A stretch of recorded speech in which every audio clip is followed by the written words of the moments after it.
Добро пожаловать в мой канал. Après 2 années de vol incontrôlé en orbite, la station spatiale chinoise Tiangong est rentrée dans l'atmosphère terrestre ce lundi vers 1h15, heure de Paris, puis s'est globalement désintégrée au-dessus du Pacifique Sud, selon l'administration spatiale chinoise. Des morceaux sont tombés non loin des côtes chiliennes. La station spatiale chinoise Tiangong a été globalement détruite lors de sa rentrée dans l'atmosphère lundi vers 1h15 heure de Paris, au-dessus du Pacifique Sud, a annoncé le CMSEO, le bureau chinois chargé de la conception des vols spatiaux habités. L'engin, en vol incontrôlé depuis 2016, a fait son retour dans l'atmosphère un peu plus tôt que prévu. Le CMSEO avait annoncé auparavant que la rentrée vers la Terre s'effectuerait autour de 1h42 heure de Paris, ce qui l'aurait situé au-dessus de l'Atlantique Sud, au large de Sao Paulo. Une escadrille américaine en escorte, la plupart des équipements ont été détruits lors de la phase de rentrée dans l'atmosphère, a assuré le CMSEO dans un communiqué. La station spatiale abandonnée pèse environ 8 tonnes mais ne devait pas causer de dégâts en tombant, avait cherché à rassurer la Chine. Pékin avait au contraire promis un spectacle splendide, semblable à une pluie de météorites.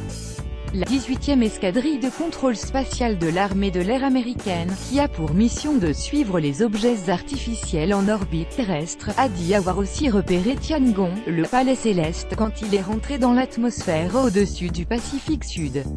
Elle précise dans son communiqué avoir validé ce retour en coordination avec ses homologues en Australie, au Canada, en France, en Allemagne, en Italie, au Japon, en Corée du Sud et au Royaume-Uni. Le laboratoire spatial avait été placé en orbite en septembre 2011. Il devait effectuer une rentrée contrôlée dans l'atmosphère terrestre, mais a cessé de fonctionner en mars 2016, suscitant des inquiétudes quant à sa chute, un risque sur 700 millions. Cependant, le risque pour un être humain d'être touché par un débris spatial de plus de 200 grammes est d'1 sur 700 millions, avait rappelé le CMSEO. Les gens n'ont aucune raison de s'inquiéter, avait-il assuré. Tiangong a été utilisé pour des expériences médicales. Le laboratoire était également considéré comme une étape préliminaire dans la construction d'une station spatiale chinoise. En 60 ans de vols spatiaux, il y a eu quelques 6000 rentrées non contrôlées de gros objets fabriqués par l'homme, et un seul débris a touché une personne, sans la blesser, selon Stanley Mintz, un expert de l'Agence spatiale européenne, ESA. Des milliards d'euros d'investissement lors de la rentrée dans l'atmosphère, la chaleur croissante et les frictions entraînent la combustion ou l'explosion de la structure principale, à quelques 80 km de la Terre. D'après la même source, la plupart des fragments se dispersent dans l'air et un petit nombre retombent relativement lentement avant de s'écraser. Le contact avec la planète a plus de chances de s'effectuer en mer, les océans occupent plus de 70% de la surface terrestre. La station Tiangong est le 50e plus gros objet à effectuer une rentrée non contrôlée depuis 1957, estime Jonathan McDowell, un astronome du Centre d'astrophysique Harvard-Smithsonian aux États-Unis. La Chine a investi des milliards d'euros dans la conquête spatiale pour tenter de rattraper l'Europe et les États-Unis.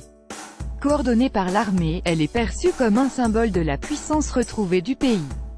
Pékin a l'ambition d'envoyer un vaisseau spatial autour de Mars vers 2020, avant de déployer un véhicule téléguidé sur la planète rouge. Le géant asiatique souhaite aussi déployer d'ici 2022 une station spatiale habitée, au moment où la Station spatiale internationale, ISS, aura cessé de fonctionner.